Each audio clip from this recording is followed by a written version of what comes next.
Hello, this is Michael from Divorce Rehab, divorcing yourself from the world and rehabbing yourself through scriptures. So today, I decided that I was going to go for a ride on the bike, and it's a little bit cold out here, but I decided to ride up to Swannanoa, North Carolina. And if any of you know anything or have been paying attention to the news in the past or seeing anything on YouTube, you'll know that Swannanoa basically got destroyed by Hurricane Helena. And so I'm going to go ahead and show you guys a little bit about the damage of this area while I talk about my real reason and purpose for being up here. And we scan the area, you'll see up here on the side of this hill near the embankment of the river that ran through here and destroyed this little town. You'll see that the people there, a number of the people are just trying to survive, and some of these people are part of the cleanup here. And it's incredible as I look at this little river running through here. The river itself looks like it's really probably no wider than maybe 30 feet wide.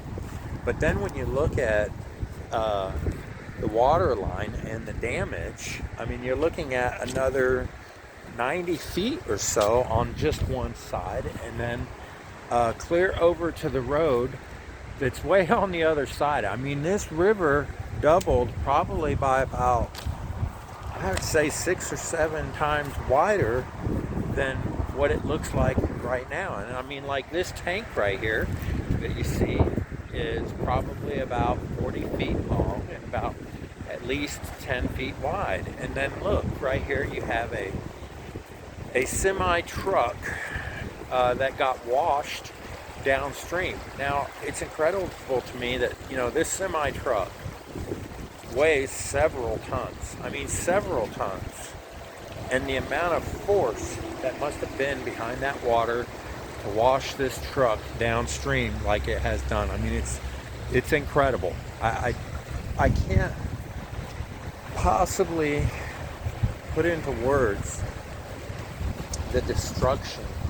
And I mean, right now, you can see that the water came up, and it probably came up over the road.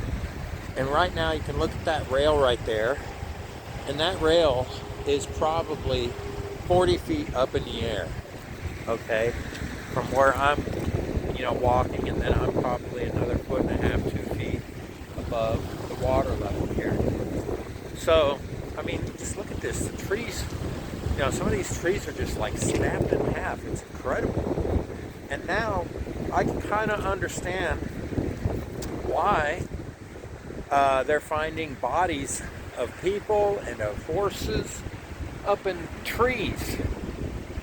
Because if I'm down here and that rail is roughly 40 feet higher than I am, and then you look at the top of these trees, well, some of these trees are about 40, 60 feet tall, maybe a little taller. But that gives you an idea of why they're finding bodies in trees 40 feet up in the air or more. So, I want to talk a little bit now about my reason for being here. A week before last, I got talked into by my nephew to go up to Tennessee, Washburn, Tennessee, to help build a house, or a shed, I might say, that's going to be turned into a tiny home. I got talked into helping build one of those, and since building sheds is what I've done for over a decade in the past, and I work for a shed factory, I said, okay, yeah, that's fine, I'll do that. And so I went ahead and took a weekend off, weekend before last, and did exactly that. Now, I was already in the process of getting my Ford Expedition ready for doing this kind of work anyway. And so I was already making plans to do rescue work, search and rescue, clean up, whatever it is that, God was going to call me to do once I got to the location. And now here I am in this area, just kind of looking at and observing what is actually here and what's going on, because it's one thing to see it from your couch in your living room, but to actually physically be boots on the ground looking at and evaluating the destruction. It's a completely different ball game to see it face to face. But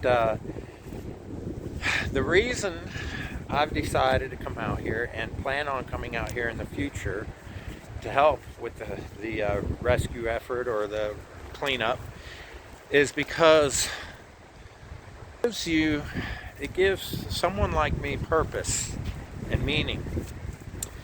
And you got to understand, I went through my natural disaster about 3 or 4 years ago. And my natural disaster, ended up being my ex. She basically destroyed a family, and like Hurricane Helena, families have been destroyed. Unfortunately, some families are missing family members. And like me, I'm missing family members, but fortunately for me, none of them are dead. I still get to see my stepson once a week because he now works for the same company I work for. And I know where my daughter lives. I drive past the apartment each day on my way to and from work. And that's, even though we don't get to see each other or do anything, I at least know where she's at and that she's okay. But the reason for me coming out here and trying to do any kind of work or relief work for anybody is because a man needs to feel like he's got reason and that he's got purpose. And a Christian, when someone is a Christian, they have to come to the realization that they have a purpose. And there are many Christians that have lost their way and they don't know what their purpose is. And the purpose for a Christian is to serve other people and at the same time glorify God in the process. And so if you're divorced and you have kind of lost your way and you're depressed and you're trying to figure out how to minister to people and trying to find out what your purpose in life is, then just try and help somebody. And you will soon find that by helping other people and ministering to other people, that you'll find your purpose in God. And you'll find your purpose in life. And you can call me selfish if you want to, because I'm choosing to do this not just for the benefit of other people, but for my benefit as well. This is part of my healing process of going through life, losing what I've lost. I've lost a house. Yeah, I didn't lose it through a storm or through a flood, but I lost it through a divorce, and I lost my family. And granted, yeah, it's not the same thing, but I still suffered loss. And so, for you men and or women who have lost, whether it be through divorce or other ways, I'm going to give you the encouragement. I'm going to tell you, get out there. If you have people that you can help, and you have the ability to help, then go out there and help. And you'll feel better about yourself.